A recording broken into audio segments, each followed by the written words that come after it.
નમસ્કાર, good morning. Shri અને Shrimati P K Kotawala arts college Patan. मैं डॉक्टर मीना डी अग्रवाल इतिहास विभाग અને આજે આપણે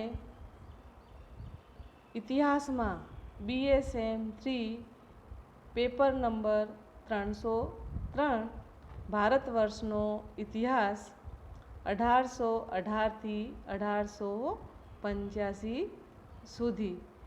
આપણો જે પેપર છે એ CC 303 એટલે કે કોર કમ્પલસરી અને CE 303 કોર ઇલેક્ટિવ છે. હવે આપણે એનો જે પાઠ્યક્રમ છે, અભ્યાસક્રમ છે, એના વિશે થોડી ચર્ચા કરી લઈશું.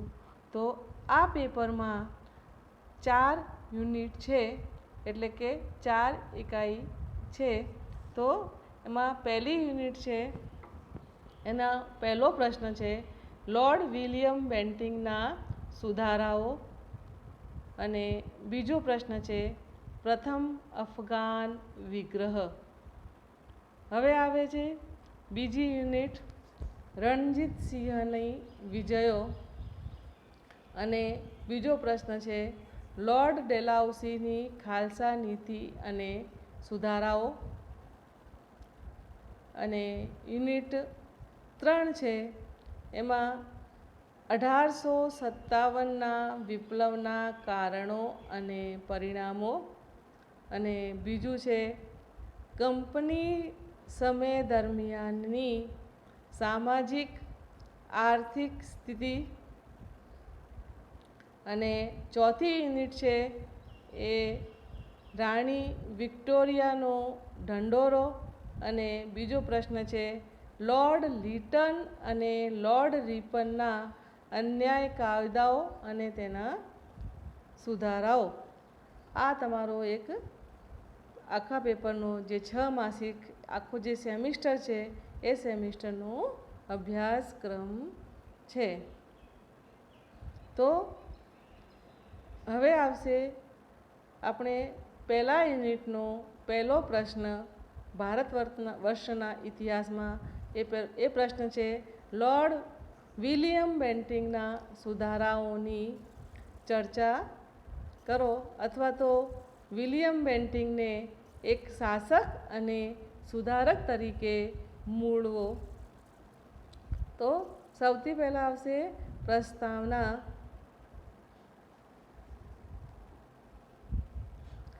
બ્રિટિશ હિન્દના ગવર્નર જનરલ તરીકે વિલિયમ બેન્ટિંગનો શાસનકાળ ઈસવીસન 1828 થી 1835 હંમેશા યાદગાર બની રહેશે.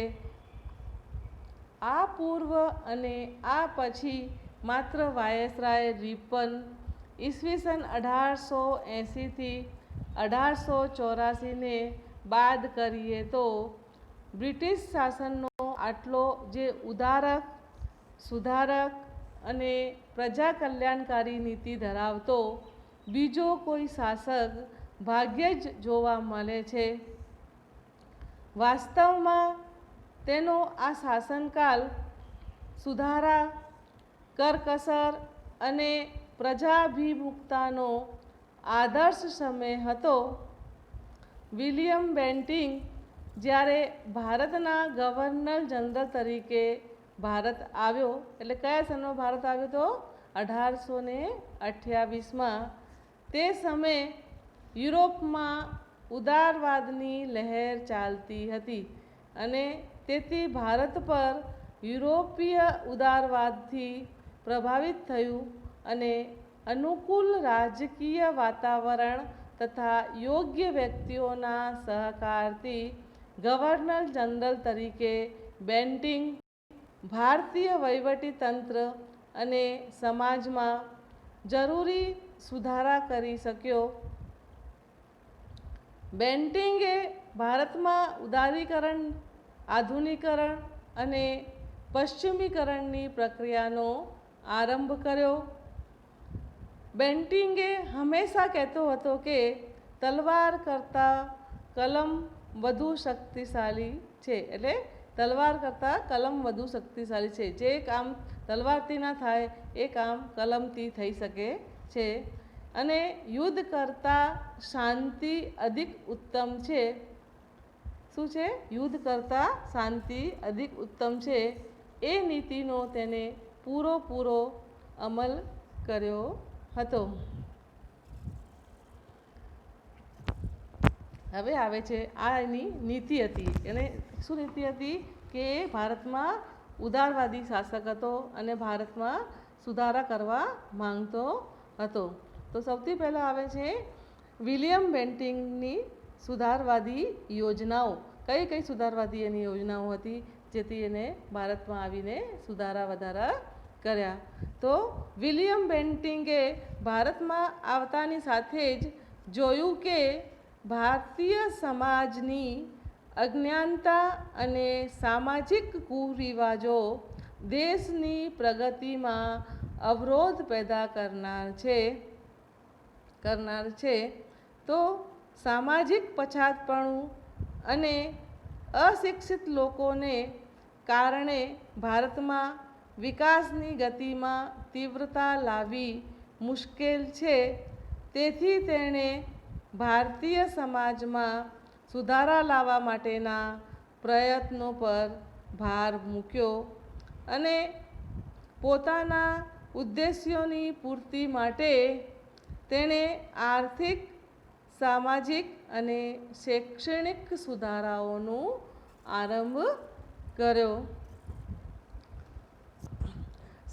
જ્યારે વિલિયમ બેન્ટિંગે સત્તા સંભાળી હતી ત્યારે તિજોરીનો તળિયો દેખાતું હતું અને કંપનીના માથે દેવું પણ વધી ગયું હતું. મહેસૂલની આવક અને તિજોરીની ગરીબાઈ વચ્ચેના તાલમેલ કઈ રીતે સ્થાપિત કરવામાં આવે તે બેન્ટિંગની એક મૂળ સમસ્યા હતી. પ્રજા કલ્યાણની વૃત્તિ, પ્રગતિ અને વહીવટી કસર દ્વારા એને અનેક ક્ષેત્રોમાં સુધારાઓ કર્યા જે નીચે પ્રમાણે છે. ખ્યાલ આવે ને? જ્યારે એ ભારતમાં આવ્યો તો ત્યારે ભારતની સ્થિતિ ઘણી ખરાબ હતી અને તિજોરીનો તળિયો દેખાતો હતો. તો કઈ રીતે આ સુધારાઓ કરીએ તેથી ભારતની સ્થિતિ સારી થઈ શકે? તો સૌથી પહેલાં એને શું કર્યું છે? આર્થિક સુધારાઓ. તો આર્થિક સુધારાઓની અંતર્ગત શું આવે એ આપણે આગળ ચર્ચા કરીશું. તો બેન્ટિંગના આર્થિક સુધારાઓ 2 લક્ષ્યો નજર સમક્ષ રાખીને કરવામાં આવ્યા હતા. એક તો ખર્ચ ઓછો કરવો. શું હતું? જે આપણે ખર્ચા કરીએ છીએ એ ખર્ચ ઓછો કરવો. અને બીજું છે મહેસૂલની આવક વધારવી. શું હતું? મહેસૂલની આવક વધારવી. તો એની અંતર્ગત એને શું કર્યું? કયા મુદ્દાઓ એમાં આપણે લઈ શકીએ? એમાં તો સૌથી પહેલાં એને કર્યું છે કર્મચારીઓની છટણી. બેન્ટિંગે ગવર્નર જનરલનું સ્થાન સંભાળતાની સાથે જ 2 સમિતિ નિયુક્ત કરી. એક સૈનિક ખર્ચ અને બીજું સાર્વજનિક શાસનમાં ખર્ચની તપાસ કરવા અને તેને ઓછું કરવા માટેનો યોગ્ય ઉપાય બતાવવા માટે આ સમિતિઓના રિપોર્ટના આધાર પર તેને કર્મચારીઓની છટણીની શરૂઆત કરી દીધી. વધારાના ભથ્થા બંધ કરી દીધા અને સિવિલ સેવાના અધિકારીઓનો પણ પગાર ઓછો કરવામાં આવ્યો. અને સૈન્ય ક્ષેત્રે પણ અનેક સુધારાઓ કર્યા. તેમાં સૈનિકોની સંખ્યા ઘટાડવા સિવાય અન્ય છટણી કરી. સૈન્યના અનેક ભથ્થાઓ જે હતા એ જે મળવાપાત્ર હતા એ જ ભથ્થા આપતો હતો. બાકી વધારાના ભથ્થા એને બંધ કરી દીધા હતા. બેન્ટિંગે 1828માં એક જાહેરાત કરીને કલકત્તાથી 400 માઇલ દૂર સુધીના તમામ સ્થળોએ લશ્કરી અધિકારીઓના ભથ્થા અડધા કરી દીધા હતા. આ આદેશથી સેનામાં અસંતોષ ફેલાયો, પરંતુ બેન્ટિંગે પોતાના નિર્ણય ઉપર મક્કમ રહ્યો. આ રીતે બેન્ટિંગે 20,000 પાઉન્ડ જેટલા વાર્ષિક ખર્ચની બચત કરવામાં સફળતા મેળવી. હવે બીજો મુદ્દો આવે છે ન્યાયાધીશોના ભત્તામાં કાપ. જે ન્યાયાધીશોને જે વધારાના ભત્તા મળતા હતા એમાં એને કાપ મૂક્યો. તો બેન્ટિંગે ખર્ચને ઘટાડવા માટે ન્યાય વિભાગની અપીલ સાંભળવા તથા વિવિધ સ્થળોની મુલાકાત કરવાની પ્રથાને પણ સમાપ્ત કરી દીધી. આ ન્યાયાલયના ન્યાયાધીશની અપીલ સાંભળવા માટે અને વિવિધ સ્થળોની મુલાકાત લેતા હતા. બેન્ટિંગના મતાનુસાર આ ન્યાયાલય કર્મચારીઓ માટે માત્ર વિશ્રામ સ્થળ હતા. તે બંધ કરી દેવાતા ખર્ચ અને સમયની બચત સાથે કાર્યક્ષમતા પણ એને વધારો કરી શક્યો હતો.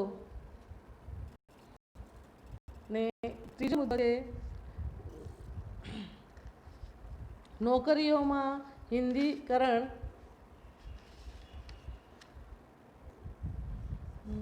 ઈસ્ટ ઇન્ડિયા કંપની અત્યાર સુધી ભારતીયોને ઉચ્ચ પદો પર નિયુક્ત કરતી નથી. તો ભારતમાં ભણી ગણીને તૈયાર થયેલા લોકોને તેમની યોગ્યતા પ્રમાણે રાજકીય સેવાઓ આપવાની તક મળતી નથી. વહીવટ કાર્યોમાં અંગ્રેજોની પ્રત્યેક મહત્વપૂર્ણ પદો પર નિયુક્તિ કરવામાં આવતી હતી. આ ભારતીયોને માત્ર નીચલા વર્ગની જગ્યાઓ તથા ઉપરી અંગ્રેજ અધિકારીઓના આદેશોને સમજવા અને લોકોને સમજાવવાના આશયથી અંગ્રેજી શિક્ષણની શરૂઆત કરવામાં આવતી.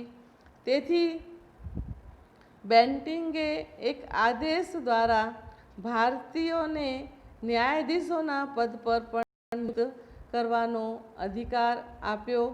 પરિણામે દેશી ભણેલા ગણેલા લોકો કંપની પ્રત્યે વફાદાર થઈને પ્રગતિની લાલચમાં પૂરી ધગશથી કામ કરવા લાગ્યા. હવે ચોથું છે મુદ્દો રણજીતસિંહ સાથેના વેપારિક સંબંધો. બેન્ટિંગે સિંધના અમીરો તથા પંજાબના રાજવી રણજીતસિંહની સાથે વેપારિક કરાર કરીને સતલજ અને સિંધુ નદીના માર્ગથી સ્વતંત્ર વેપારનો અધિકાર પ્રાપ્ત કરી લીધો. આ વેપારિક સંધિથી કંપનીના વેપાર અને આવકમાં વધારો થવા પામ્યો હતો.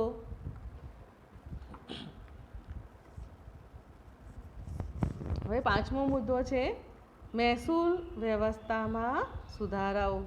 હવે મહેસૂલ વ્યવસ્થામાં પણ એને સુધારાઓ કર્યા. તો બેન્ટિંગે મહેસૂલ વિભાગમાં વ્યવસ્થા તરફ પણ ધ્યાન કેન્દ્રિત કરીને કંપનીની આવકમાં વૃદ્ધિ કરી. બેન્ટિંગે કેટલાક ગામડાઓમાં ખેડૂતો અને ક્યાંક જમીનદારો દ્વારા મહેસૂલ વસૂલ કરવા માટેનો નિશ્ચય કર્યો.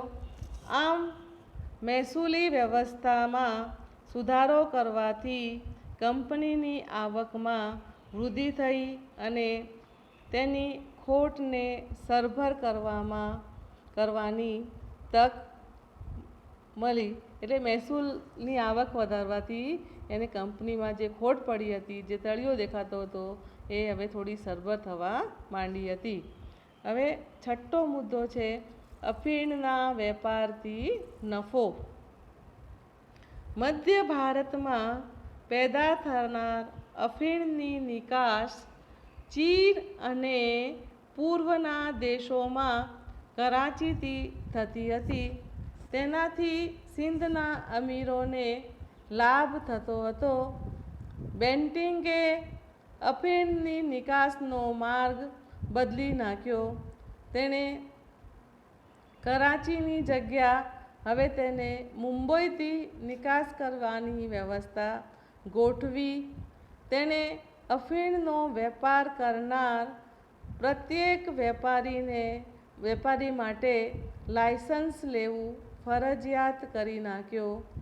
તો આ પગલાંથી કંપનીને ભારે આર્થિક લાભ મળ્યો. હવે 7મો મુદ્દો આવે છે આગ્રા પ્રાંતની ભૂમિ વ્યવસ્થા. આગ્રા પ્રાંતમાં ભૂમિની શું વ્યવસ્થા કરી એ આપણે અહીંયા ચર્ચા કરીશું.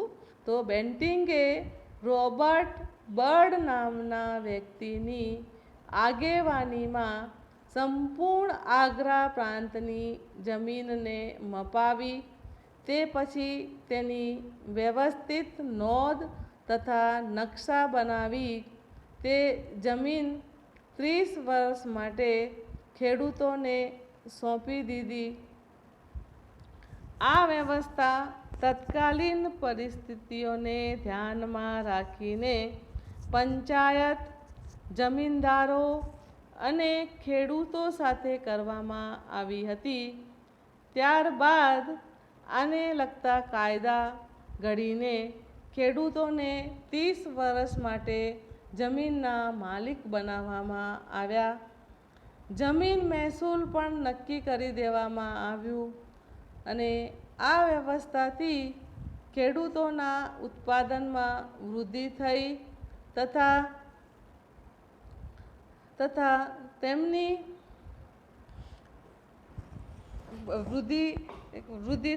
તથા તેમની દશામાં પણ સુધારો થયો. ખેતીમાં પિયતની સગવડ વધારવા માટે યમુના નહેરનું બાંધકામ પણ કરવામાં આવ્યું. આ સૌથી મહત્ત્વનો એનો સુધારો હતો. હવે મહેસૂલ મુક્ત 8મો મુદ્દો શું છે? મહેસૂલ મુક્ત જમીનનો કબજો. તો ભારતમાં પ્રાચીન કાળથી શાસકો ધાર્મિક સ્થળો માટે જમીન દાનમાં આપતા આવ્યા છે. સામાન્યતઃ આ જમીન કરમુક્ત રહેતી હતી, માટે તેને માફીની ભૂમિ કહેવામાં આવતી હતી. બેન્ટિંગે આ પ્રકારની ભૂમિ માટે પણ મહેસૂલ વસૂલ કરવાનું નક્કી કર્યું. તેણે આવી જમીન પર હક ધરાવનાર જે લોકો હતા એની પાસે એ બાબતનું પ્રમાણપત્ર માંગ્યું. એટલે તમારી પાસે પ્રૂફ કયું છે કે જે તમને આ જમીન જે છે આ તમને ઇનામમાં મળી છે, કે તમારી આ જમીન પર માફીપત્ર લખેલું છે કે તમને આ જમીન ફ્રીમાં આપવામાં આવી છે. એ પ્રમાણપત્ર જોવાનું ચાલુ કર્યો. આ ભૂમિ તેમને કોણે અને ક્યારે આપી? મોટાભાગના માફીદારો પાસે આ બાબતનો પ્રમાણપત્ર રહ્યો ન હતો. જે તે વખતે જે જમીન એમને આપી હતી એ વખતનું એમની પાસે કોઈ પ્રમાણપત્ર, કોઈ લેખિત ડોક્યુમેન્ટ નહોતું કે પ્રમાણપત્ર ના હતું, કારણ કે જમીન તેમના પૂર્વજોને ઘણા વર્ષો પૂર્વ મળી હતી. આ રીતે આવી જમીન પર કર નાખીને બેન્ટિંગે 3 લાખ રૂપિયા જેટલી વાર્ષિક આવક મેળવી હતી. હવે આવે સુધારાઓ. હવે આવશે વહીવટી સુધારાઓ. તો કોર્નવોલિસ બાદ બેન્ટિંગ જ એવો પહેલો ગવર્નર જનરલ હતો કે જેને શાસનને લગતા સુધારાઓ તરફ વિશેષ ધ્યાન આપ્યું હતું. બેન્ટિંગે શાસનના ક્ષેત્રે ફેરફાર કરવાની જરૂરિયાત સમજી અને નીચે મુજબના એને સુધારાઓ કર્યા. તો સૌથી પહેલાં આવે છે નવીન અધિકારીઓની નિયુક્તિ. તો બેન્ટિંગે શું કર્યું? બેન્ટિંગે વહીવટી ક્ષેત્રે હવે નવા અધિકારીઓની નિયુક્તિ કરવી યોગ્ય સમજી તેણે કમિશનરનું નવો પદ ઊભો કરીને જિલ્લાધીશો, જજો અને મેજિસ્ટ્રેટોના કાર્યોને તેના નિયંત્રણમાં મૂકી દીધો. કમિશનરને પોતાના પ્રદેશોમાં કાયદા વ્યવસ્થા તથા શાંતિ જાળવી રાખવાની જવાબદારી સોંપવામાં આવી.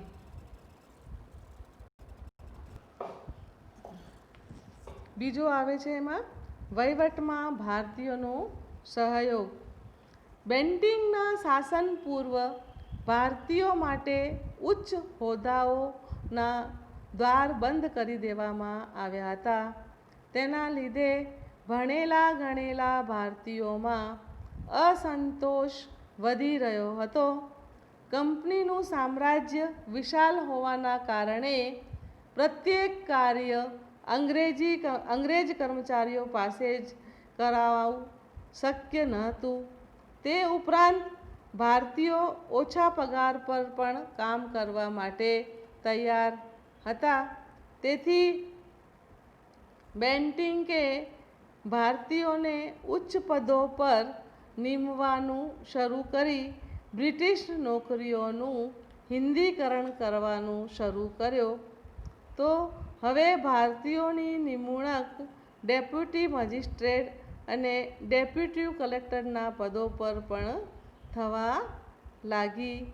ઈસવીસન 1833ના ચાર્ટરમાં એમ કહેવામાં આવ્યું કે હવે ધર્મ, જાતિ, જન્મ કે વંશના આધાર પર કોઈ પણ વ્યક્તિને કંપનીની સેવાઓથી વંચિત રાખવામાં આવશે નહીં. આ જાહેરાત બેન્ટિંગના ઉદારમત અને હિન્દીઓ તરફનું આદરનું દ્રષ્ટાંત ગણાય છે. એટલે પહેલાં જે ભારતીયો હતા એ ભારતીયોને ઉચ્ચ હોદ્દાઓ પર નોકરી મળતી નથી, પણ વિલિયમ બેન્ટિંગે દરેક નોકરીમાં હિન્દીકરણ કરીને એ લોકોને સારા સારા પદો પર નિયુક્ત કર્યા હતા. હવે આવે છે ન્યાય સંબંધી સુધારાઓ. તો કોર્નવોલિસની ન્યાય વ્યવસ્થામાં અનેક દોષ રહેલા હતા. તેથી બેન્ટિંગે આ દોષોને દૂર કરવા માટે ન્યાય વ્યવસ્થાને સંગઠિત કરીને નીચે મુજબના સુધારાઓ કર્યા. તો સૌથી પહેલાં શું આવશે, કયા સુધારા કર્યા? આગ્રા ખાતે સર્વોચ્ચ ન્યાયાલયની સ્થાપના કરવામાં આવી. કંપનીના રાજ્યનો વિસ્તાર ઘણો વધવા પામ્યો. તેના કારણે કલકત્તા ખૂબ જ દૂર પડતો હતો. પરિણામે ન્યાય ખૂબ જ મોંઘો થઈ ગયો હતો. તો આ બધું વિચારીને બેન્ટિંગે ન્યાય ક્ષેત્રે નીચે મુજબના અગત્યના સુધારાઓ કર્યા. તો કયા સુધારાઓ કર્યા? તેમાં પહેલું શું છે? અલ્હાબાદમાં બોર્ડ ઓફ રેવન્યુની સ્થાપના કરવામાં આવી. શું કર્યું છે? અલ્હાબાદમાં બોર્ડ ઓફ રેવન્યુની સ્થાપના કરવામાં આવી. એનું કારણ શું હતું કે દરેક ન્યાય બાબતમાં એ લોકોને કોલકાતા અથવા તો કલકત્તા જવું પડતું હતું અને એ ન્યાય બહુ જ મોંઘો પડતો હતો. તો એના લીધે એનો અલ્હાબાદમાં બોર્ડ ઓફ રેવન્યુની સ્થાપના કરવામાં આવી. પછી બીજું છે ફરતી અદાલતોની વ્યવસ્થા બંધ કરી દેવામાં આવી. કયું છે? ફરતી અદાલતોની વ્યવસ્થાને બંધ કરી દેવામાં આવી. અને ત્રીજું છે જાહેરમાં અપરાધીને ફટકા મારવાની અમાનવીય અને કૂટ પ્રથા બંધ કરી દેવામાં આવી. જે અપરાધીઓને ખૂબ જ નિર્દયતાથી મારવામાં આવતું હતું એ પ્રથાને બંધ કરી દેવામાં આવી. તો આ હતી એની ન્યાય વ્યવસ્થા. તો ભારતમાં ન્યાયિક ઇતિહાસમાં બેન્ટિંગના સુધારાઓએ એક નવયુગનો આરંભ કર્યો અને તેનો જે ન્યાયને સસ્તો અને સુલભ બનાવવામાં આવ્યો. હવે ચોથો મુદ્દો આવે છે શિક્ષણ સંબંધી સુધારાઓ. કયો મુદ્દો છે? શિક્ષણ સંબંધી સુધારાઓ. તો વિલિયમ બેન્ટિંગના સુધારાઓમાં તેની શિક્ષણ નીતિ ખાસ મહત્વપૂર્ણ ગણાય છે. ઈસવીસન 1813ના ચાર્ટર એક્ટમાં ભારતમાં બ્રિટિશ પ્રાંતની પ્રજામાં વિજ્ઞાન અને સાહિત્યિક વિષયક જાણકારી વધારવા માટે કંપની સરકારે દર વર્ષે 1,00,000 રૂપિયા વાપરવાનો નિર્ણય કર્યો હતો. પરંતુ ઈસવીસન 1833માં ભારતમાં શિક્ષણનું કોઈ સ્વરૂપ નિશ્ચિત થયું ન હતું. ભારતીયોને ભારતીય ભાષામાં શિક્ષણ આપવામાં આવે કે અંગ્રેજી ભાષામાં તે અંગેના વિવાદને ઉકેલવા બેન્ટિંગે એક સમિતિ રચી અને એક કમિટી બનાવી.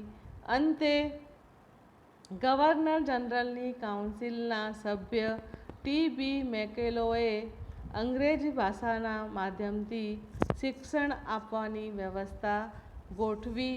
મેકેલોનું કહેવું હતું કે આ વ્યવસ્થાથી અંગ્રેજી ભણેલા ગણેલા લોકોનો એક એવો વર્ગ તૈયાર થશે જે કે ભારતીય અને અંગ્રેજી પ્રજા વચ્ચે માધ્યમનું કામ કરશે. તત્કાલીન બંગાળના પ્રખ્યાત સમાજ અને ધર્મ સુધારક એવા રાજા રામમોહન રાય પણ અંગ્રેજી શિક્ષણના હિમાયતી હતા.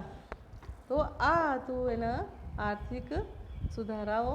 હવે આવશે એના સાર્વજનિક સુધારાઓ. શું આવશે? સાર્વજનિક સુધારાઓ. સાર્વજનિક સુધારાઓની અંતર્ગત શું શું આવે છે? કૃષિ વિષયક સુધારા અને વાહન વ્યવહારના સાધનોના ધોરણે સુધારવું. તો હવે સૌથી પહેલાં આવશે કૃષિ વિષયક સુધારાઓ. તો કૃષિના ક્ષેત્રે પ્રગતિ સાધવા માટે બેન્ટિંગે નહેરોનું કામકાજ કરાયું. આગ્રા પ્રાંતમાં તે માટે તે ઉત્તમ વ્યવસ્થા ઊભી કરવામાં આવી. હવે આવે છે વાહન વ્યવહારના સાધનોનું ધોરણ સુધારવા.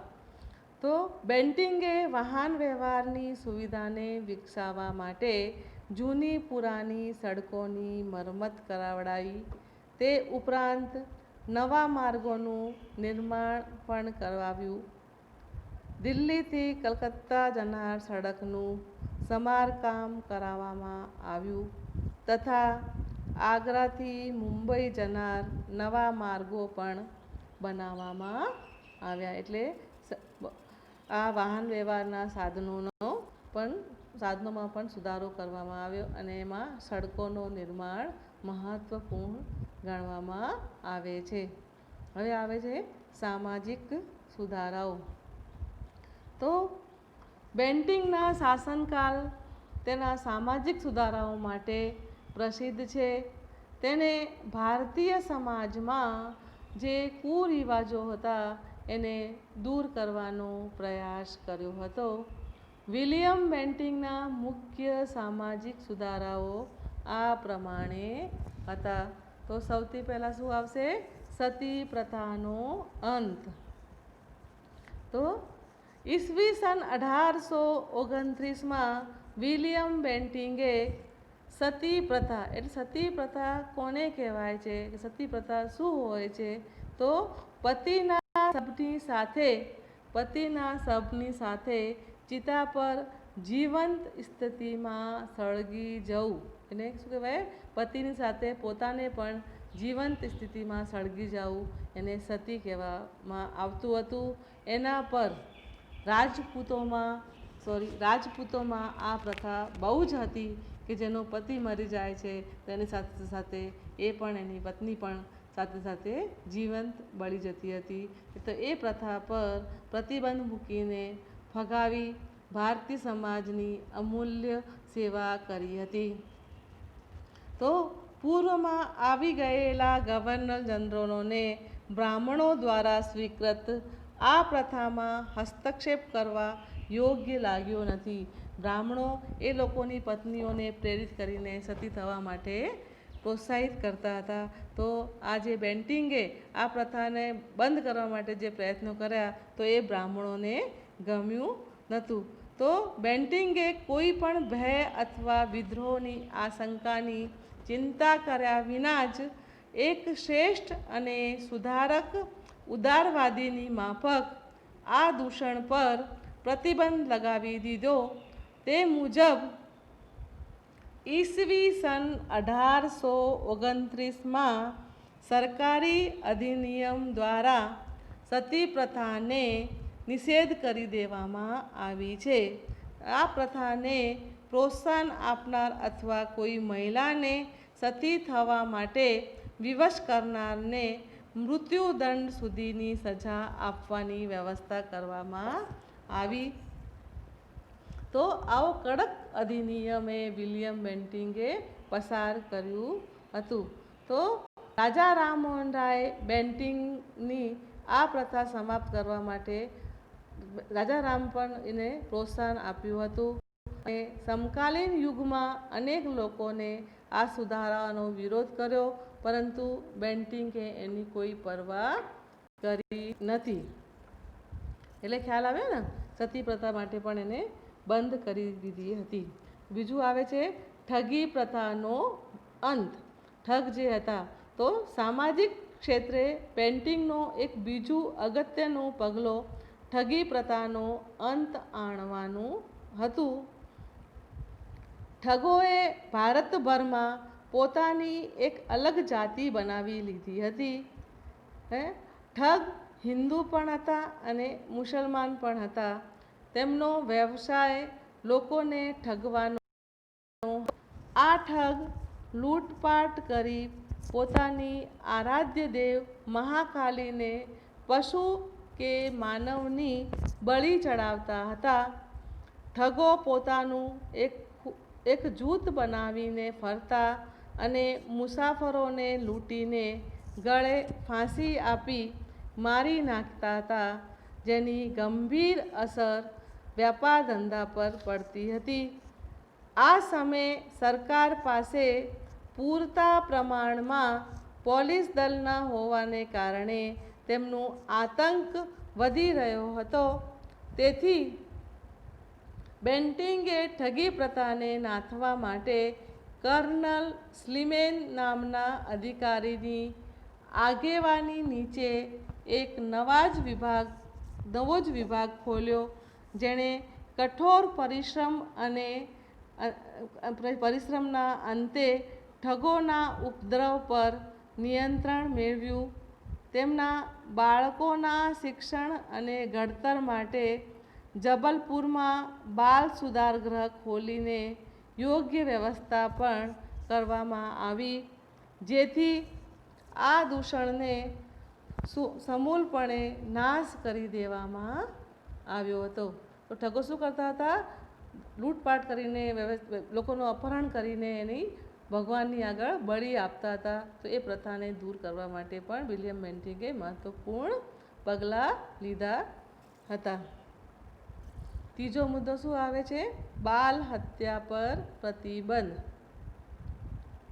બાલ હત્યા પર પ્રતિબંધ. તો ભારતમાં રાજપૂતાના, માલવા, પંજાબ, કચ્છ અને કાઠિયાવાડ વગેરે પ્રદેશોમાં બાલ હત્યાનો કુરિવાજ પ્રચલિત હતો. આ પ્રદેશોમાં બાળકોના જન્મને કષ્ટદાયક અને અશુભ માનવામાં આવતો. તેથી કન્યાના જન્મની સાથે જ તેને દૂધથી ભરેલા તપેલામાં ડુબાડવામાં આવતી હતી. અને બેન્ટિંગે આ અમાન્ય પ્રથાથી કંપી ઉઠ્યો અને તેને આ સામાજિક કલંકને દૂર કરવા માટે બંગાળમાં રેગ્યુલેશન એક્ટ ઘડ્યો.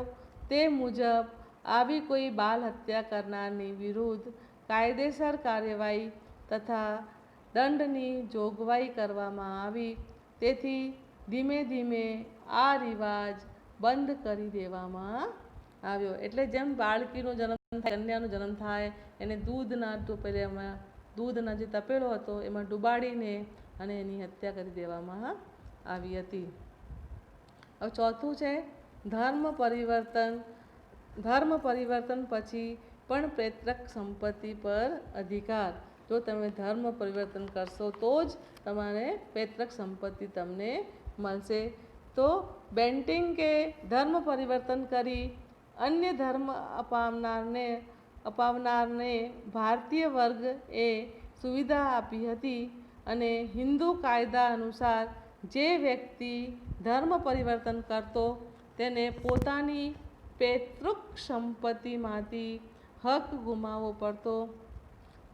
ધર્મ પરિવર્તન કરતો તેને પૈતૃક સંપત્તિમાંથી હક ગુમાવવો પડતો. તેથી લોકો પૈતૃક સંપત્તિ અથવા પૈતૃક મિલકત ન મળવાના કારણે ખ્રિસ્તી ધર્મ ગ્રહણ કરવામાં સંકોચ કરતા હતા. જે લોકો ખ્રિસ્તી બનશે તો તે પોતાના પૈતૃક સંપત્તિ માટે વંચિત નહીં થાય તેનું આ પગલું ભારતીય પ્રજાના ધર્મ પાલન બાબતે સીધા હસ્તક્ષેપ સમાન હતું. એટલે વિલિયમ બેન્ટિંકની શું નીતિ હતી કે જે ધર્મ પહેલાં શું હતું કે જે ધર્મ પરિવર્તન કરશે તો એને પૈતૃક સંપત્તિમાં હક નહીં મળતું હતું, પરંતુ વિલિયમ બેન્ટિંકે સ્પષ્ટ કરી દીધો કે જે ખ્રિસ્તી બનશે એટલે શું એમના લોકોને વધારેમાં વધારે ખ્રિસ્તી બનાવવાના હતા, તો ખ્રિસ્તી બનશે તો એને પૈતૃક સંપત્તિ પણ મળશે.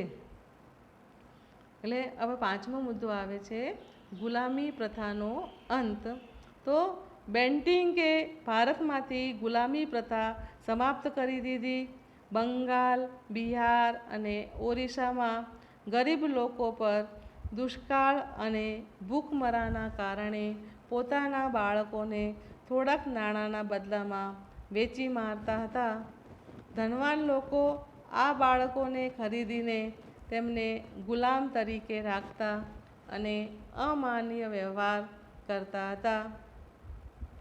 તો બેન્ટિંકે ઈસવીસન 1832માં કાયદો બનાવી આ પ્રથા પર પ્રતિબંધ મૂક્યો હતો. એટલે જે બાળકોને વેચી નાખતા હતા તો એ પ્રથા પર એને પ્રતિબંધ મૂક્યો હતો. હવે છઠ્ઠો મુદ્દો આવે છે પ્રેસની સ્વતંત્રતા. તો બેન્ટિંકે ઈસવીસન 1835માં પ્રેસની પૂર્ણ સ્વતંત્રતા પ્રદાન કરી, જે ઈસવીસન 1857 સુધી ચાલતી રહી. ડૉક્ટર ડેવેલના મતે ભારતમાં સમાચાર પત્ર પૂર્વ અને પશ્ચિમના સંપર્કનું અને અંગ્રેજી શિક્ષણનું પ્રથમ ફળ છે. ટી.બી. મેકોલ અને મેટકાર્ડની આગેવાની નીચે પ્રેસ પરના નિયમોનો દૂર કરવામાં આવતા. ઈસવીસન 1835માં મુદ્રણાલય સ્વતંત્રતા ધારો પસાર કરવામાં આવ્યો. હવે આવે છે સાર્વજનિક હિતના કાર્યો. સાર્વજનિક હિતના કાર્યો. બેન્ટિંકે પોતાના કાર્યકાળમાં સાર્વજનિક હિતમાં પણ કેટલાક કાર્યો કર્યા હતા. તેણે અનેક સિંચાઈ યોજનાઓનો શ્રી ગણેશ કર્યો. બેન્ટિંકે જાતે જ રસ લઈને ગંગા નદીમાંથી નહેર કાઢવાની યોજના બનાવી હતી. તેના સમયમાં રૂડકીમાં ભરતીની પ્રથમ એન્જિનિયરિંગ કોલેજની સ્થાપના પણ કરવામાં આવી હતી. બેન્ટિંકે જાહેર માર્ગો બાંધવામાં પણ રસ લઈને કલકત્તાથી દિલ્હી સુધીના મધ્યયુગીન રાષ્ટ્રીય માર્ગને ગ્રાન્ડ ટ્રંક રોડના નામથી નવનિર્માણ કરાવ્યું, તેમજ આગ્રાથી મુંબઈ સુધીના માર્ગને પણ નવેસરથી બનાવવાનું કાર્ય તેના વખતમાં જ કરવામાં આવ્યો હતો. તો આ હતા બેન્ટિંકના સુધારાઓ. હવે આવે એનું મૂલ્યાંકન. તો બેન્ટિંકનો કાર્યકાળ તેના પુરોગામી અને અનુગામી વહીવટીકર્તાઓની સરખામણીમાં બિલકુલ અલગ હતો.